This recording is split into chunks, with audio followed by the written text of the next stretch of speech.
संत्रा आणि मोसंबी यांची लागवड करत असताना जातीवंत कलमाची निवड करणं फार महत्वाचं असतं आणि इथं शेतकऱ्याची फसगत होते.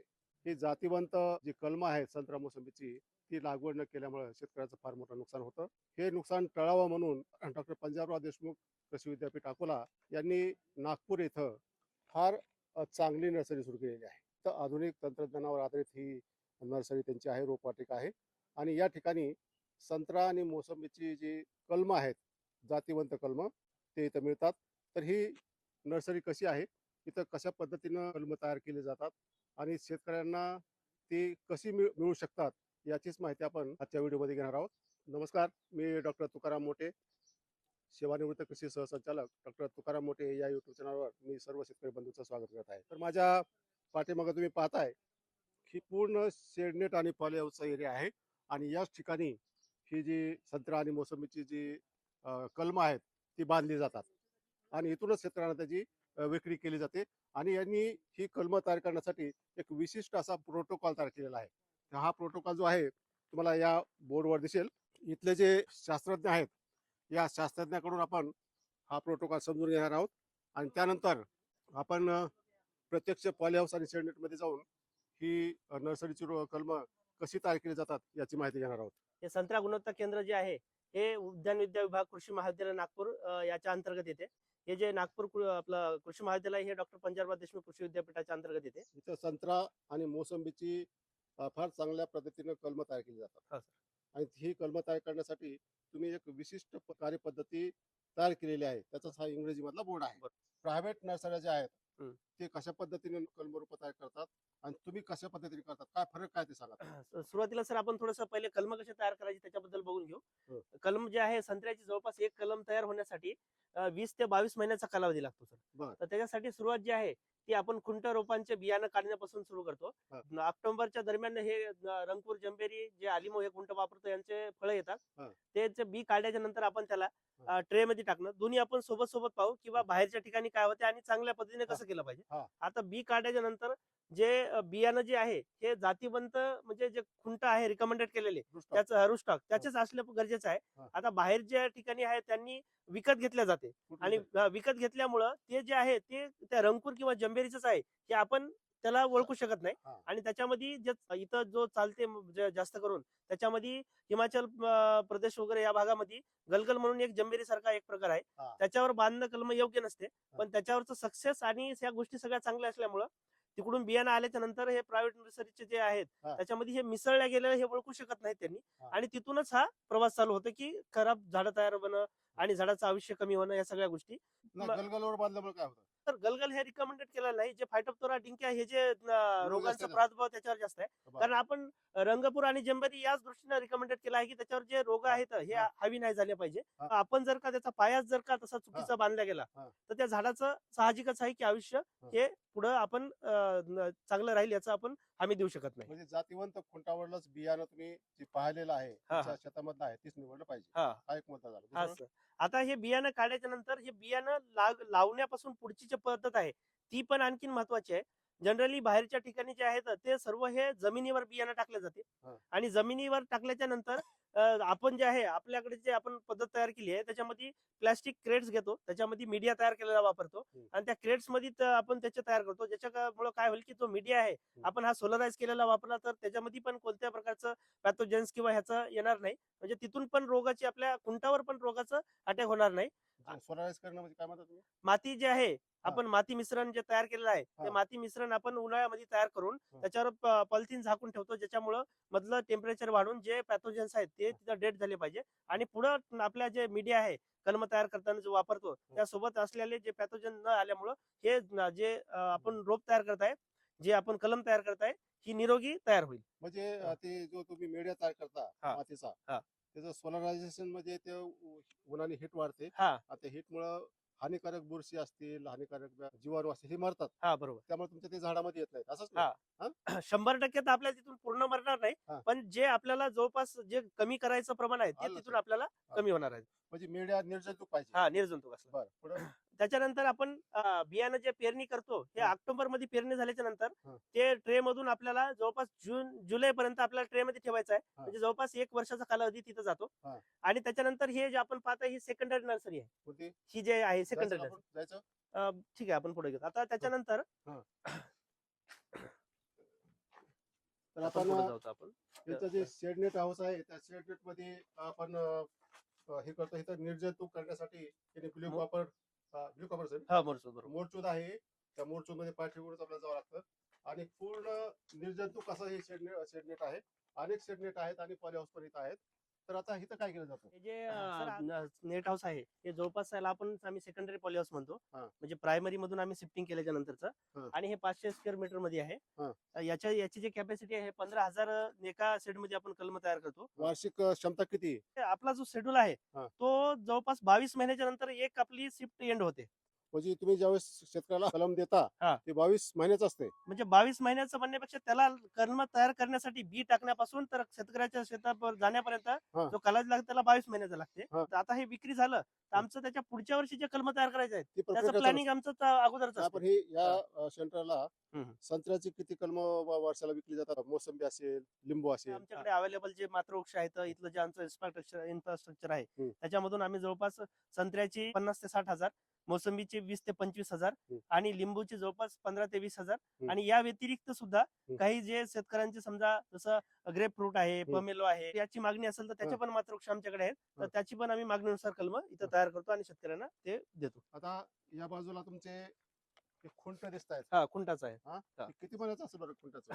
याला जवळपास आता 15 ते 16 महिने झालेले आहेत. हा. आणि याला एक वेळा बडिंग झालाय आणि याला पण रिबडिंग साठी वेगळं करून ठेवलंय. हा. या बाजूने बघत असताल की जे सक्सेस झाले आहेत आपण हा. ते सक्सेस झालेले वेगळे केले. हा. आपण जवळपास याचं जे संत्र्यावरचं जे बडिंग आहे. आता ह्याच्यावर बडिंग केलेले आहे तुम्ही? हो सर. आता इथून जवळून दिसतंय बड केलेलं, हेच ना? हो हो. आता याचं जे संत्र्यावर जे बडिंग आहे ते हा. बडिंग आपण जवळपास नोव्हेंबरच्या 15च्या नंतर आणि डिसेंबर आणि जानेवारीच्या 15 पर्यंत हा कार्यकाळ त्याच्यासाठी योग्य असतो. हा. थंडीचा वेळ आहे. हा. त्याच दरम्यान आपण याच्यावर बडिंग करतो. हा. आणि याच्यामध्ये आपण बडिंग जवळपास डिसेंबर मध्ये केलेला आहे. हा. आणि डिसेंबर मध्ये बडिंग केल्यानंतर 25 ते 27 दिवस आपल्याला जे बडिंग टेप बांधलेला असतो डोळा बसवल्यानंतर हा. याचं जे बडिंग आहे आय बडिंग म्हणतो याला आपण. हा, हा. आय पद्धतीने याच्यावर हा संत्र्याचा डोळा बसवलेला आहे ओके. खुंटावर.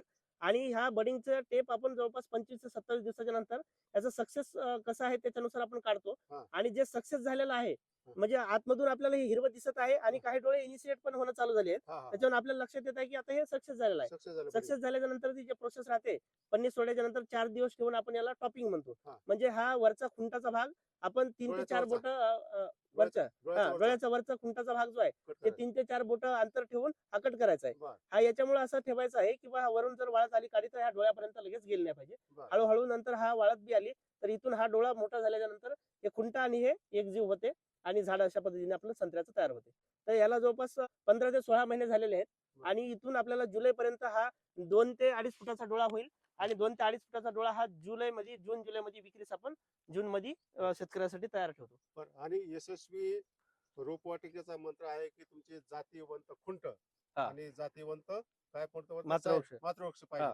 दोन्ही. तर तुमच्याकडे हे दोन्ही फॅसिलिटी आहे. हो आपल्याकडे दोन्ही झाडं आहेत. आपण रस्त्यानं जो पाहत आलो तर जवळपास 1500च्या जवळपास आपल्याकडे खुंट रोपांची झाडं आहेत. कोणती खुंट आहे तुमच्याकडे? आपल्याकडे विद्यापीठानं रिकमेंडेड केलेले रंगपूर लाईव्ह आणि जंबेरी ज्याला रफ लाईव्ह म्हणतो. हा. या 2 खुंटावरच आपण कलम तयार करतो आपल्या दोन्हीची, याचं. संत्रा मोसंबीची दोन्ही संत्रा मोसंबीचे. संत्र्याची कोणती व्हरायटी देता तुम्ही?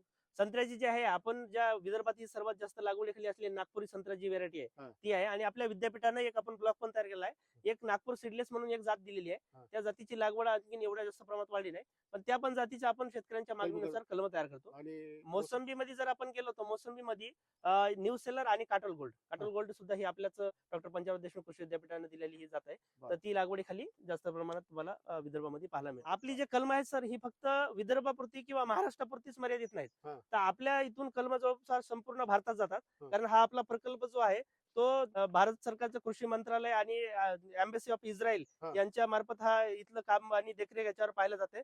पण इथून शेतकरी जे आहेत ते पूर्ण भारतामधून आपले कलम इथून विक्रीला जातात. डोळा बांधला, हा. पुढची प्रक्रिया काय?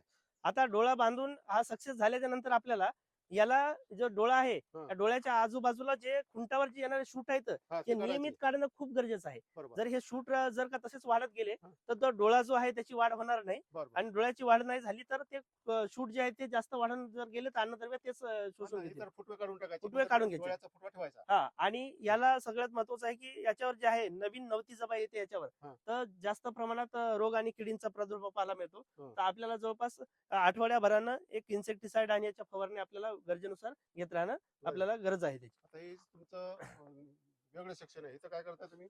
सर हे सेम तसंच आहे जसं याची म्हणजे कॅपॅसिटी 15,000ची आहे, हं. तर याची पण 15,000चीच कॅपॅसिटी आहे. त्याची पण 15 15,000चीच आहे. विक्री योग्य संत्र्याचं एक मला कलम दाखवा हं. आणि एक मोसंबीचं दाखवा बरं, कुठलं ते? आपल्याकडे जे आहे तर हे जे कलम आपण काढलं होतं हं. हे कलम हे संत्र्याचं जवळपास 1 फुटाच्या जवळपासचं जे कलम आहे हे लागवडीसाठी योग्य आहे.